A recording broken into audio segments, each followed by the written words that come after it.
अरे क्या बात है, आपका बेटा है? आप ही का है ना?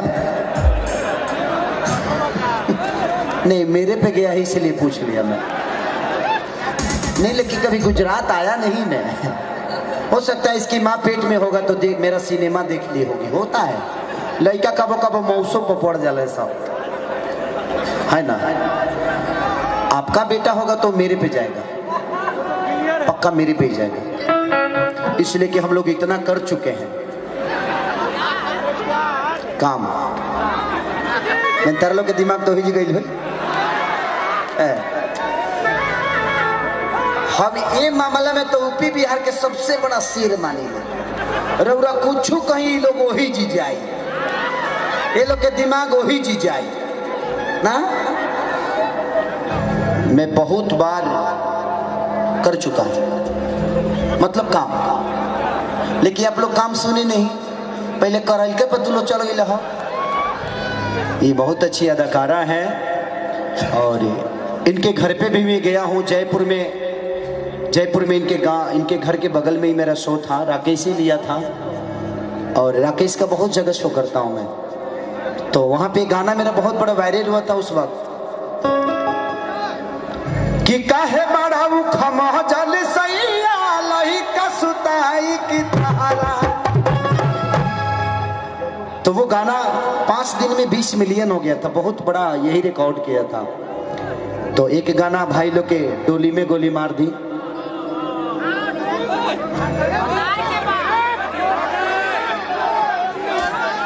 अच्छा, कितने लोग चाहते हैं कि डोली में गोली मारूं मैं? जितने लोग चाहते हैं कम से कम 500-500 रुपए लेके चले आइए। क्यों नहीं खिंचा? आगे ले लो अपना लाइन पाओ। आपका प्यार ही मेरे लिए बहुत बड़ा है। कितना पैसा कमाऊंगा मैं? एक गरीब घर का बेटा जिसके पास रहने के लिए घर नहीं हो और आपके पैसे से आज मैं अमीर बन गया, बट अपने घर में कभी सोता नहीं। इसलिए नहीं सोता कि सिर्फ आपके मनोरंजन के लिए 24 घंटा वर्क करता हूं। अब यहां से निकलूंगा मैं सुबह 4:30 बजे की फ्लाइट मेरी अहमदाबाद से, और मैं डायरेक्ट बॉम्बे, और बॉम्बे से मैं घर पे भी अपने बच्चों से भी नहीं मिल पाऊंगा। वहां से डायरेक्ट मैं 2 महीना के लिए दुबई चला जाऊंगा, बीच बीच में आता रहूंगा। तो मेरी जीवन अपने परिवार के लिए नहीं बनी है, और मुझे पता है कि जब आप अपने परिवार के हो जाते हैं तो आप समाज के नहीं हो सकते। अगर आप समाज के हो जाते हैं तो आप अपने परिवार के नहीं हो सकते। और मैं आप सबका बेटा हूं, आप सबका भाई हूं, और हर वक्त कोशिश करता हूं कि आपके दिल में रहूं। कभी कभी आप गाली भी देते हैं तो मुझे अच्छा इसलिए लगता है कि जो हाथ आशीर्वाद देने के लिए उठता है वो आशीर्वाद एक झापड़ मारने के लिए भी उठना चाहिए जब मैं गलती करूं तो आप लोग मेरे गार्जियन स्वरूप हो। अगर मैं मंदिर हूं तो उस मंदिर में रहने वाले भगवान आप सब हैं। मैं कभी मंदिर में नहीं जाता, आप सबको देख लेता हूं, आप सबका आशीर्वाद और ताली से गड़गड़ाहट मिल जाती है, तो मेरे लिए वही सबसे बड़ा आशीर्वाद हो जाता है। और मेरे जीवन की सबसे बड़ी खुशी आप सब हैं, इसीलिए आपसे दूर रहने का मन नहीं करता। ना तो ये बताओ कि अपने जीवन में हम अभी तक ले 75 गो सिनेमा के हीरो हो गए नहीं, लेकिन आजो हम बानरे खानी काम करी ले।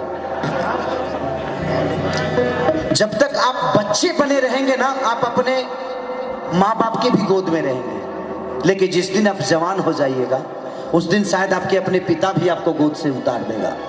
इसीलिए हमेशा, अरे वाह, आपका बेटा है, आप ही का है, कोई गो फायदा कोई ले बड़ा हो, काम धंधा ना करे लगा, दिन भर वही में।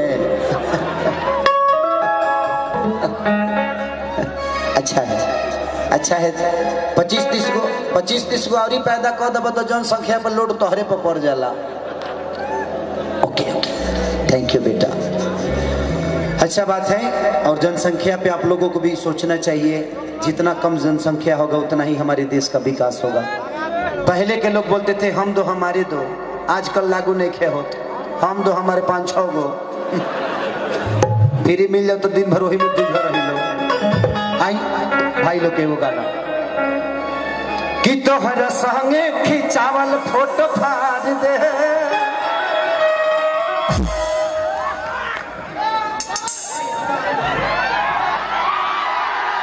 कि सुभी घूमे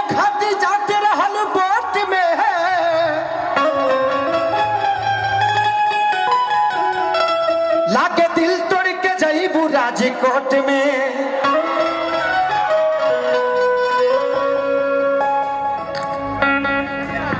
कि कहियो कहत रहल माजा आवता रोटी मोट में।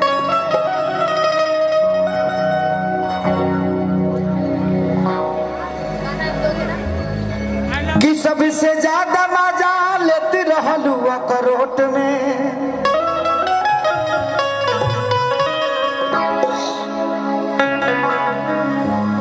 जा तू भूल जाइबो ई पता न रहे जा।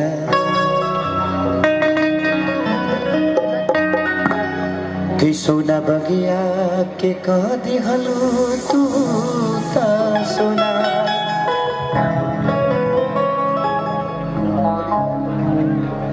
कि तोहरा संगे खिंचावल फोटो फाड़ दे।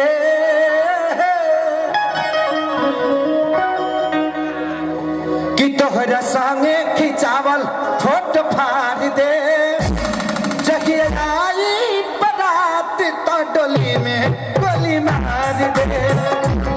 तोहरा संगे खिंचावल फोटो फाड़ दे। जगिए आई बारात तो डोली में गोली मार दे।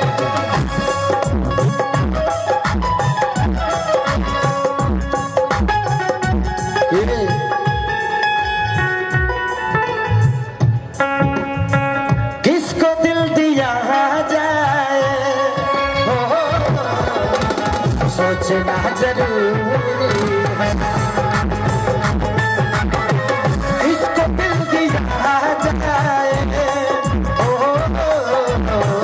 सोचना जरूरी। किसको दिल दिया जाए सोचना जरूरी है। किसको दिल दिया जाए सोचना जरूरी। किसको दिल दिया जाए सोचना जरूरी। इसको दिल दिया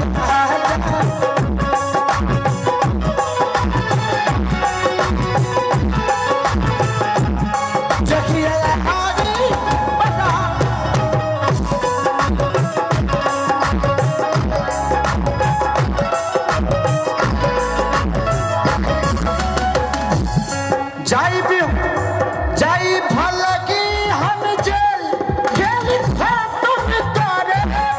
जियब हम ना तोहरे चलते फांसी चढ़े।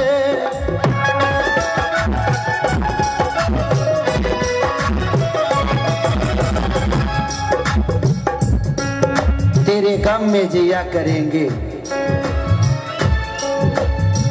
तेरे गम में जिया करेंगे। अगर गम कम नहीं होगा तो पिया करेंगे। तेरे गम में जिया करेंगे। अगर गम कम नहीं होगा तो पिया करेंगे।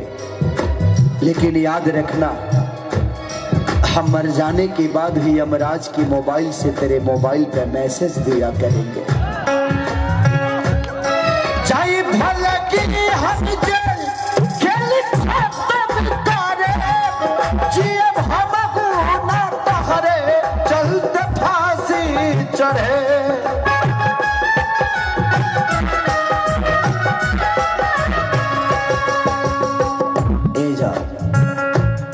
सोचल सपना के हो सोचल सपना रे रे रे रे रे रे रे। सोचल सपना के आगे में जाज दे। सोचल सपना के आगे में जाज दे। जगिया आई बारात तो डोली में गोली मार दे। जगिया आई बारात तो डोली में गोली मार दे।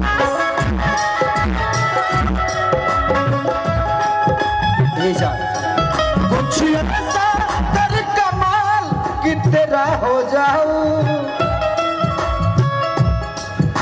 कुछ ऐसा कर कमाल कि तेरा हो जाऊं, किसी और का हो फिलहाल, किसी और का हो फिलहाल कि तेरा हो जाऊं, किसी और का हो फिलहाल कि तेरा हो जाऊं।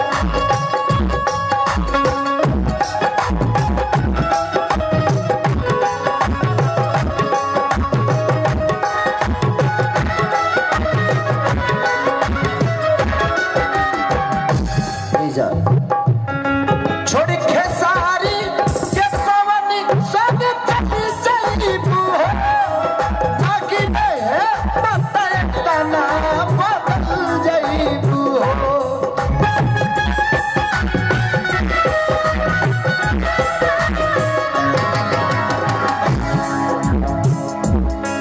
मेरे मजार पे आए थे दीपक जलाने, दीपक बुझा के चले।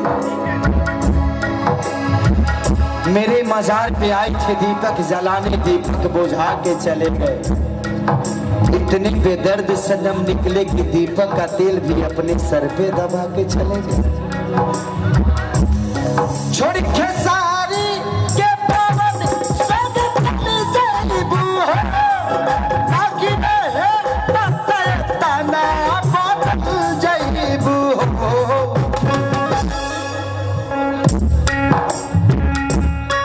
तो हर